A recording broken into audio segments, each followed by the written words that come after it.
Boeing বিমানগুলোতে এত আধুনিক প্রযুক্তি ব্যবহার করা সত্ত্বেও বারবার কেন বোয়িং বিমানগুলো দুর্ঘটনার মুখোমুখি হচ্ছে এ নিয়ে সারা বিশ্বে চলছে ব্যাপক সমালোচনা। বোয়িং এর উল্লেখযোগ্য কিছু দুর্ঘটনার কথা তুলে ধরা হলো। গুজরাটের আহমেদাবাদ বিমানবন্দর থেকে উড্ডয়নের মাত্র 1 মিনিট 2 সেকেন্ড পর সম্পূর্ণরূপে বিধ্বস্ত হলো এয়ার ইন্ডিয়ার বোয়িং 7878, যাকে বলা হয় ড্রিম লাইনার। বিশ্বের অন্যতম বড় এবং প্রযুক্তি নির্ভর এই বিমানটি কিভাবে মুহূর্তেই ধসে পড়ল, যা নিয়ে সারা বিশ্ব শোকাহত। এই বিমানটিতে ব্যবহার করা হয়েছে অত্যাধুনিক প্রযুক্তি এবং নিরাপত্তা ব্যবস্থায়ও কোনো ঘাটতি নেই। দুটি ইঞ্জিন থাকা সত্ত্বেও এই মডেলের বিমান এক ইঞ্জিনে ওড়ার সক্ষমতা রাখে। এবং আহমেদাবাদে যে দুর্ঘটনাটি ঘটেছে, এই বিমানের পাইলট ছিলেন ক্যাপ্টেন সুমিত সাবারওয়াল, যে কিনা 22 বছরের অভিজ্ঞ সম্পন্ন একজন পাইলট এবং তার রয়েছে 8000 ঘন্টার উপরে ফ্লাইট অভিজ্ঞতা। তার যে কো পাইলট ক্লাইভ কুন্ডার, সেও দক্ষ এবং অভিজ্ঞ, কারণ তারও রয়েছে 1000-এর উপরে ঘন্টার অভিজ্ঞতা। এই বিমান দুর্ঘটনায় 242 জন আরোহীর মধ্যে 241 জনই মারা যায়। অলৌকিকভাবে বেঁচে যায় একজন, তার নাম রমেশ বিশ্বাস কুমার, যার সিট পড়েছিল ইমার্জেন্সি গেটের পাশে। সে অনেক দূর থেকে লাফ দিয়ে এই বিমান থেকে রক্ষা পেয়েছিলেন। এছাড়াও বোয়িং 737-200 1988 সালের 19 অক্টোবর আহমেদাবাদ থেকে মুম্বাই যাওয়ার পথে দুর্ঘটনার মুখোমুখি হয়। যে বিমান দুর্ঘটনায় মৃতের সংখ্যা ছিল 133।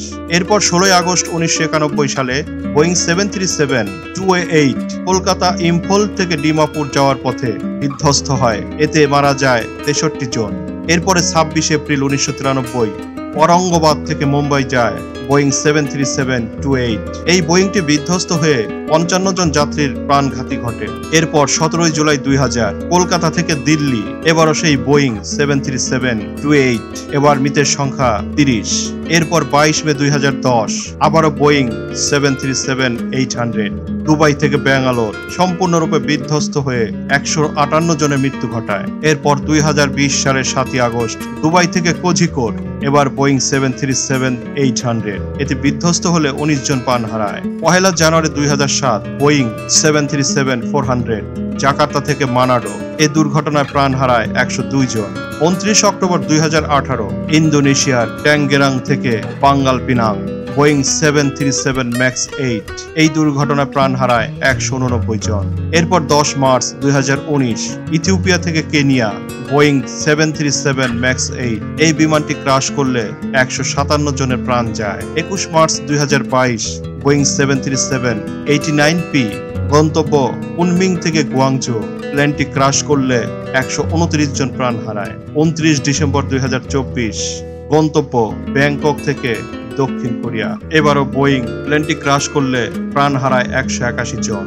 2 জন অভিজ্ঞ ক্যাপ্টেন থাকা সত্ত্বেও কেন মাত্র 1 মিনিট 2 সেকেন্ডেই এমন দুর্ঘটনা ঘটল, এ নিয়ে চলছে চুলচেরা বিশ্লেষণ। ফ্লাইট রাডারের তথ্য অনুযায়ী বিমানের গতিবেগ ছিল 174 নট, যা স্বাভাবিকের তুলনায় অনেক কম।